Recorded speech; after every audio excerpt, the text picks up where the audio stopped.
Hallo zusammen und willkommen bei noch ein weiteren Unboxing hier von uns bei EMK. Heute haben wir ein besonderes Münze für euch. Es ist so cool. Das ist die Mongolia 2021 Mystic Wolf. So, hier haben wir ein bisschen Deko da für unsere Packung, aber auch unser Zertifikat Authentizität. So, Mongolia da, 1000 Togrog, 2021, 2 Uns Silber, 3,9 Silber. Das ist ein Black Proof Münze und die besonderes Smartminting. So, das gibt hier Ultra High Relief und der Auflage ist sehr schön, 999 Exemplare. Und schauen wir mal auf die Münze. Oh, ehrlich, so Hammer. Schau mal da, das ist so ein großartiger Kapsel. Und durch die Kapsel, man kann viel Datei schon sehen. So dick. Die andere Seite ist auch so cool.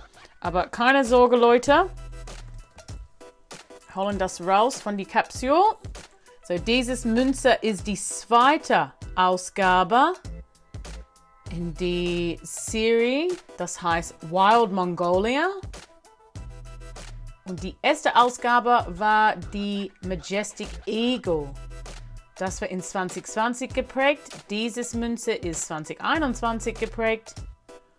Und ehrlich, das ist so gut geprägt. Großartig, oder? Das ist ein schönes Bild von der Wolf. Auch viel Datei hier. Schauen wir hier auf die Seite. Schau mal auf dieses Relief. Wow.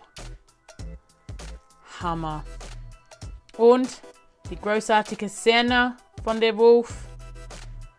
Da kann man sehen, dieses Mongolia, 1000 Togrog. Das sieht so schön aus mit dieser Black Proof. Und die Motiv hier ist auch schön, ne? 2021. Wunderbar. Sehr cool mit der Smart Minting. So, wenn man Lust auf dieses Münze, schau mal bei www.emk.com.